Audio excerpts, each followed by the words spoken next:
want to say good morning and welcome to the Oxford Police Department. I want to thank our media for being here. Thank you for covering the story, and thank you for making it a priority. I want to open today by saying justice was delayed, but justice was not defeated.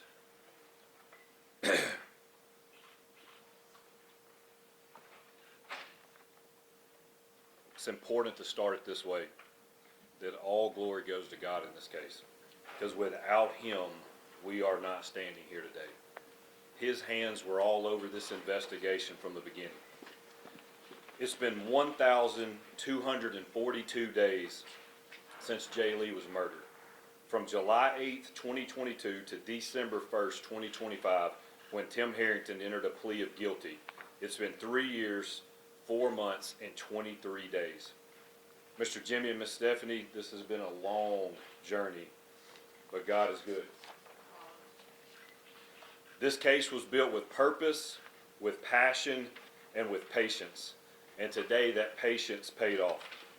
Over the course of this investigation, we've built a special bond with Mr. Jimmie, Miss Stephanie, and their family. This was not just another homicide. This was not just another case number.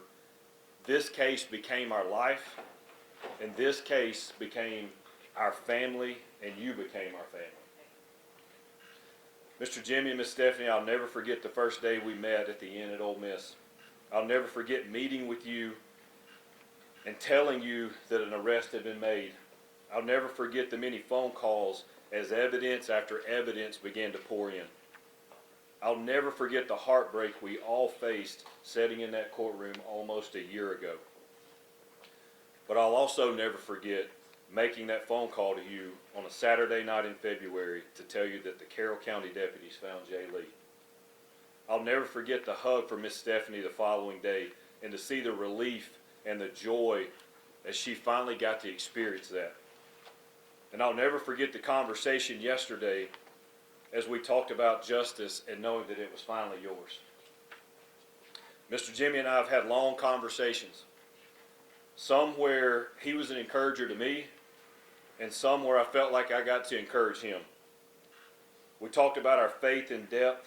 We used scripture and faith as a guide and foundation to keep us confident that justice would be served. Mr. Jimmie and Miss Stephanie, your faith and patience have been an example to all of us. This case is a testament to the love that was shown and the bonds that were made.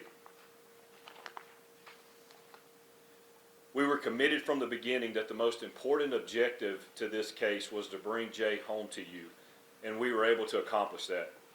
Secondly, we wanted to hold the individual accountable that was responsible, and today we get to honor that promise. The Lee family has been patient, gracious, and honorable through this entire process. It brings us a lot of joy to know that you've received justice. We want to thank you for your faithfulness, for your confidence in us, and your commitment to walk alongside us through this entire process. You will forever hold a special place in our hearts. I know that the men and women that work this investigation will never be the same. This is a case that we will carry for the rest of our lives. There are pieces of our soul still left on that investigation. To the law enforcement that worked this case, thank you for your professionalism. Thank you for your dedication and your commitment to bringing this family justice. Thank you for never quitting and for setting a great example for our profession. You set a standard for what it looks like to pour your heart out for another and to pursue every shred of evidence that you could find. We could not be more proud of the way that you sacrificed and you fought, and it's an honor to work alongside y'all. To our families that lived this case with us, we could not have done it without your support. We missed family events, ball games, and many sleepless nights. I remember in particular one wife asking us to take a break to get dinner. We were about a month into the investigation, and the detective responded,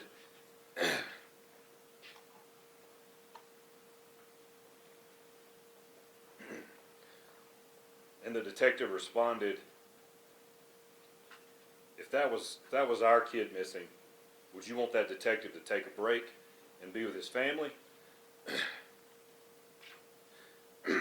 or spend every moment trying to find our child. To which that wife responded, "Don't you come home until you find Jay Lee." That was the effort that everyone was working with. To Ben Creekmore, the District Attorney's Office, thank you for the passion that you poured into this case, the long hours and the commitment that it took to fight through every hurdle and every obstacle that was thrown at us. To Ms. Gwen, thank you for jumping in. Thank you for taking on the love and the passion that we had for this case and this family. You are a blessing to all of us, and you taught us so much through this process. We are indebted for you and how you poured your heart into this case. To former ADA, now Judge Tiffany Kilpatrick, we would never have made it to a courtroom without your passion and your belief in this case. You believed in us from day one. You believed in our evidence, and you believed that we would bring and build everything needed to get this to a courtroom and prove it beyond a reasonable doubt.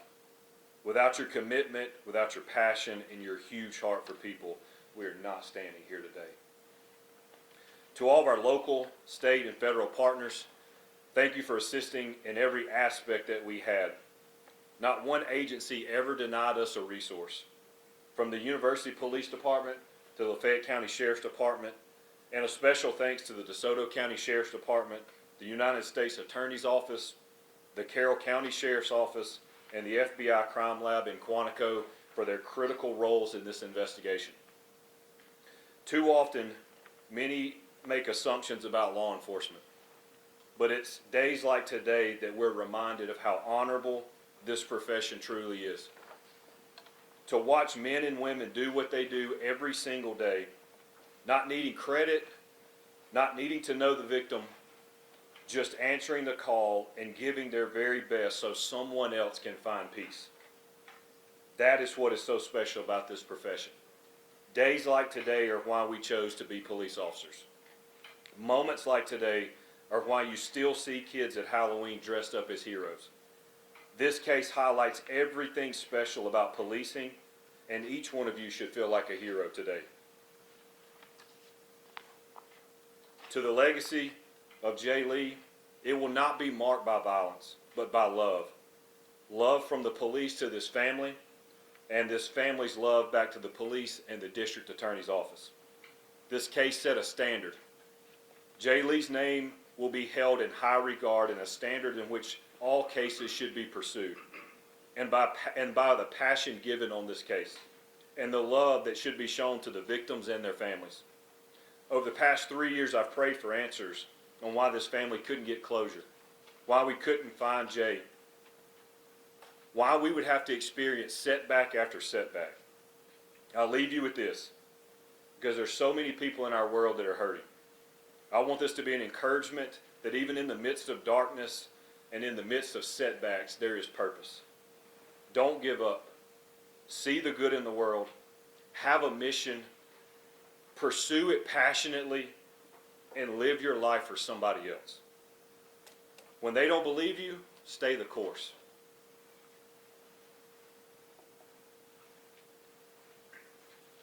When it's hard, stay the course. When you can't see the light at the end of the tunnel, keep digging until you see it. For those out there still waiting for justice for a loved one, stay the course. Galatians 6:9 says, "Let us not grow weary in doing good, for in due season we will reap if we don't give up." Don't grow weary, because we know that in due time God will lift you up. At this time, I'd like to ask Chief Sanford from the University of Mississippi Police Department to speak, and I'd also like to personally thank him and his staff for working this case alongside of us and their efforts to bring this result about.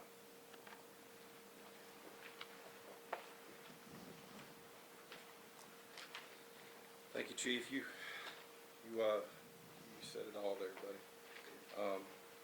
On behalf of the University Police Department, we just want to express our gratitude for our law enforcement and other government agency partners, including the Oxford Police Department, the Lafayette County Sheriff's Department, and the numerous other agencies that work together to bring this case to a successful conclusion. It's this spirit of teamwork and dedication that this team showed that make me proud to be part of this community.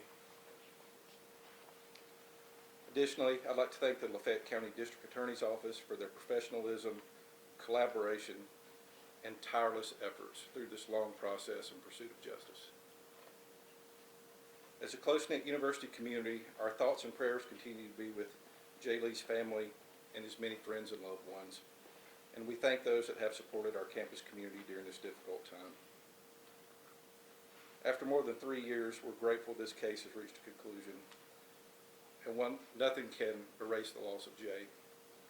We hope today's outcome offers some measure of relief to those that knew and loved him. Thank you.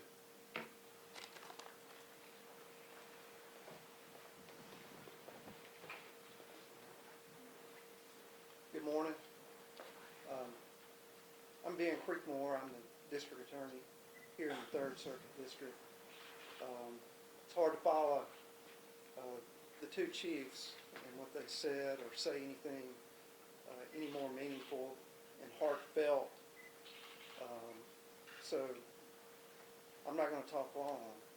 I do want to tell you that from the beginning, when Judge Kilpatrick was an ADA with our office, she was the first ADA. If y'all remember, some of y'all were here, I recognize y'all being there at that preliminary hearing. And she did a phenomenal job presenting that case. But the one thing that we all knew from the legal side, as far as the ability to present a case at trial, this was a nobody homicide. There was no confession. There was no DNA that was like a smoking gun. And it was an uphill battle. We've got to prove our case beyond a reasonable doubt to a jury of 12. And we did that last year. Several months before that trial began, Judge Howarth told me about a prosecutor down in Hinds County that may want a job up here, so we tried to steal her away. We threatened to, send a LSU plane down there to pick her up. Anyway, she's still working in Hinds County, but her boss said that she would allow her to come up and help us on the Jay Lee trial. And that has been, you've been a godsend. And there's, the chief alluded to it, there's a lot of things that show God's hand at work. And that trial back in December of last year, it was 11-1. That's been widely reported. 11-1 for capital murder. And yes, it was discouraging, but it was also encouraging. And not only that, but had that not happened, the whole world would not have seen Chief McCutcheon get on the stand and say to the defense lawyer, I will never stop looking for Jay Lee. And you cannot, in 100 years, convince me otherwise that God had a hand in Carroll County when that property owner called the Carroll County Sheriff's Department and said, I think I have human remains. And I can also tell you that had the defendant, Tim Herrington, from the very beginning, cooperated with law enforcement and said, hey, I can show you where his body is. This family is a forgiving family, and we would not have had to do all the things necessary to place responsibility on Tim Herrington. We could have began this, which y'all can now do, begin your healing. So it has been an effort not only by law enforcement, and I have the utmost respect for UPD, for OPD, the Lafayette County Sheriff's Department, all the people that contributed, including an analyst at Quantico, Virginia, that was able to take a roll of duct tape that the investigation revealed that Tim Herrington had bought at the Walmart the morning of Jay Lee's death, and compare it to the duct tape that was found wrapped around the remains. And it came out to be a perfect match. And that was going to be evidence that would have been compelling had we gone to trial, and probably would have been the difference between 11-1 and unanimous. At any rate, I cannot go without thanking everybody in my office: Jeremy Rainey, Honey Ursery, Mary Ann Connell, Katrina Thompson, Coretta Hairston. All of the members of my office had circled the wagons just like law enforcement around this family and around this case. Never been involved in a case that required this much effort, energy, and no one faltered. Having said that, we owe a tremendous amount of thanks to Gwen Igo, who we couldn't have done it without her. We are successful as a DA's office, in this case, primarily because of her. Thank you. My name is Gwen Ago. I am the Deputy Chief Assistant District Attorney at the Hinds County District Attorney's Office. I joined the team rather late. It was a couple of months before the first trial. And it was an honor and a privilege not only to be a part of this team, the incredible investigation of both OPD and UPD. I've never seen, I was telling a friend, it's like the stuff of movies. If you know all the little details and all the little pebbles and how it all connected. But it was also a blessing and privilege to be able to get close to the Lee family, to see their love and acceptance. And for Jay, they always just let him be himself. They loved him no matter what. And I think that I think about all of this, and that this is a tragedy for Jay, but also for the defendant, because for Tim Herrington, because if he had felt that same love and acceptance that Jay's family provided to him, that maybe we wouldn't be here today. And I think that that's something that we can all carry with us and see how Jay lived his life, open and vibrant, and he was who he was, and he didn't apologize for it. And his family loved him, and the community loved him, and the police, they loved him. I also thought about how what's done in the darkness will always come to light. Tim, all of this happened to cover something up, and everyone found out anyways.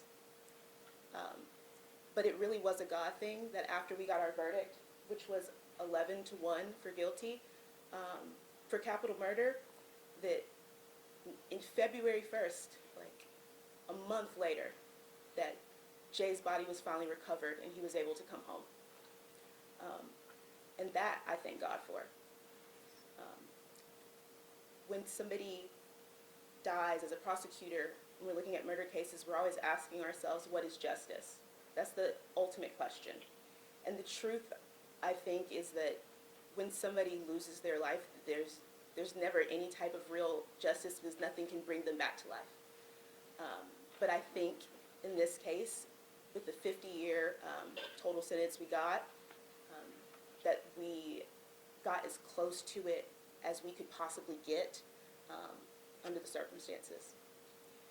I do want to thank DA Creekmore for letting me join the team and be a part, and letting me kind of take over things, and the Oxford Police for any time I asked for anything or said we needed to do this, jumping right in and doing it, being so not just involved in the investigation, but involved in the prosecution.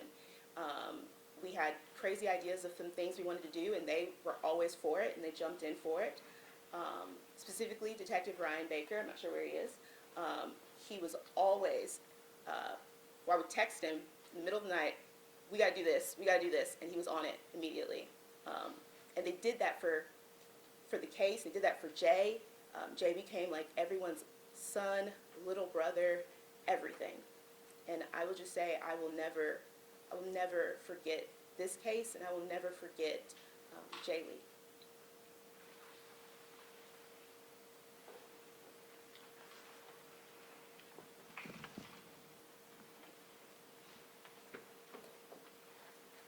Good evening. I want to first thank OPD from their first wellness call that I made.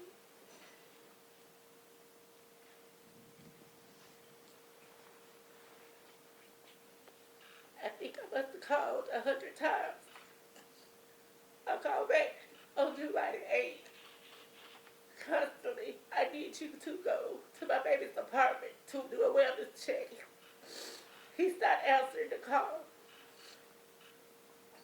I knew in my heart. But I thank OPD. OPD has been faithful from day one.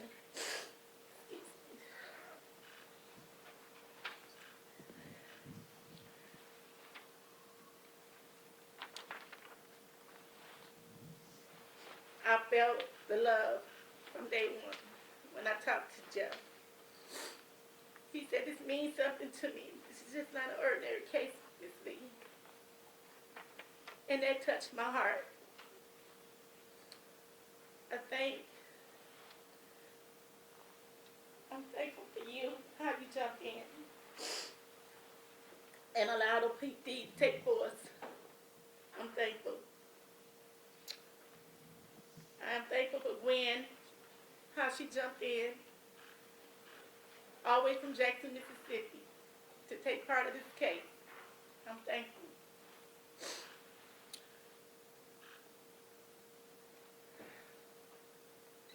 I'm thankful for my husband standing by my side, my daughters, my son-in-law, my mother. I'm thankful because without them, I would have not been here. I turn it to my husband. Good evening.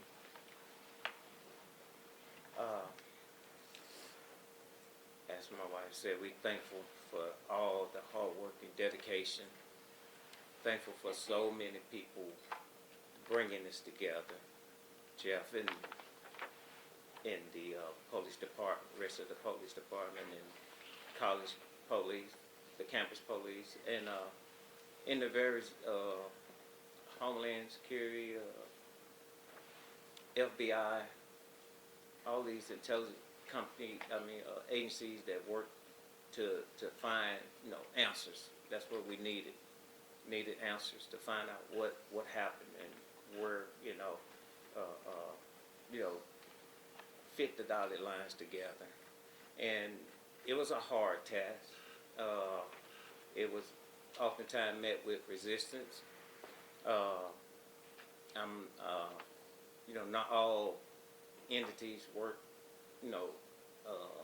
in coherence together. So sometimes the companies that, what I'm trying to say is sometimes when they need answers, they have to reach out to different companies to find answers, such as communication companies, Apple, or some of the social media companies to try seeking get answers. And oftentimes they are so harsh with trying to protect, privacy. And sometimes that makes it a little hard.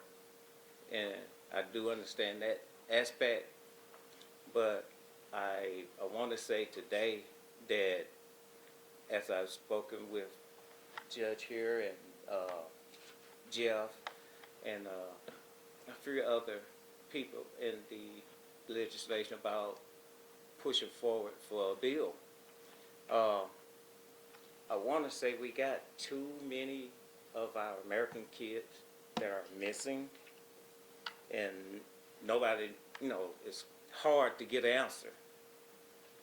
And so I want to say I'm Jimmie Lee, father of Jimmie Jay Lee. I'm presenting to you, there's a bill. This bill is about protecting our country's children. Millions of American children are currently missing. This number is growing by the minute. So there's no time to waste. Too often, a family is in this country with an unimaginable amount of, with a country with an imaginable amount of technology. Too many families joins the number of families dealing with missing children. There are a number of large tech companies, phones, social media, and communication platforms that hold users' names, passwords, and other login information. Please understand that as officers try to figure out what's going on and families try to figure out what's going on, time is of the essence. The more time goes by, the less chance of a great outcome. I'm asking for a bipartisan bill that would help to assist in the search of an individual under the age of 21. While the importance of privacy and of security is very important to everyone, however, when it's your child, somehow things seem to fall on the life of that loved one. It said, this bill makes it illegal for a phone company, social media, and any tech communication company to refuse user names and passwords to law enforcement and parents or guardians of an individual 21 years of age or younger deemed missing. So this is an effort where law enforcement and the family will work together to try to find an individual that has been deemed missing. You've seen the outlets of news media, even whether it comes from your television or your social media sites, where on a day-to-day there's a new face that's missing. Day-to-day, a child is being looked for, and it makes no sense that nothing can, the process can't be sped up to help find that individual. In most cases, these individuals will have tablets or phones with logins and information. To give you a brief story, like my wife and I, when we first came up here looking for Jay, we were on the coast. It was her birthday. We got word that, she began to vent to me about how she's feeling about not getting in touch with Jay. Mind you, that process every year was Jay talked to her all day, back and forth, singing to birthday and how you doing, Mom, this and that. So at some point, she got concerned, and so we both spoke, and she spoke to me, and we made a decision to come on up here and check on him, And while we were up here, we did get with the campus PD, and they did what they were needing to do. However, there are funds that they normally, law enforcement sends to these companies that somehow they oftentimes fight and reject the fund. And that's what we were faced with. Apple, we tried to get login information. Truth be told, I don't think Apple would have been responsible for my son's death, but they're definitely responsible for his decaying body laying out there in that field. If they had only allowed this login information to be given, where Timothy would have been found much quicker. Timothy would have been on the radar a lot quicker.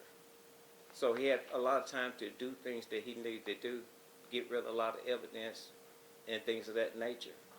As Ms. Gwen and Ben said, it was an uphill battle because he had a lot of things he could do to offset an investigation.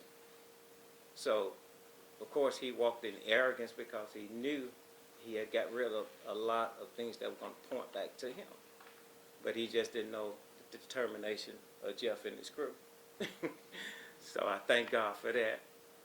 And what I want to say is that this information can only be released when there's a combined effort of both parties, law enforcement and parents or legal guardians working together. Neither of the parties can receive this information or grasp this information, because we do want privacy, but at the same time, we need a more sufficient manner of finding individuals. America has too much technology to be scratching our heads when a 14, 12-year-old, 18-year-old, 20-year-old nobody knows where they're at. Nobody has a clue where their last location. With this information, that can be found. And I'm hoping that Congress will hear this and see this. I'm asking that the community and every individual out there with social media sites, pages, or what have you, I'm asking you to just, throughout this week, put on your notification, JLI, hashtag JLI. We need Jay Lee information bill passed. I hope everybody understands where I'm coming from. And I do understand privacy is important, but when a child is missing, that we need something done that, with this technology. And so I'm just saying that we need to do what we can. And as I said, I don't specifically blame Apple for my son's death, but I do have some blame for them for us dealing with 2.5 years of not having his body. If they had just done what the campus police asked them to do and just let them get this information. And so I'm just, my son is no longer here. This is about every other American child that's out there that seem to come up missing. And it's a sad thing when we have this many. I mean, if you look at social media, to have this many children around here, nobody has answers. Nobody knows. So go to your social media, call your senators, call them and let them know we need JLI. We need it now. I yield back.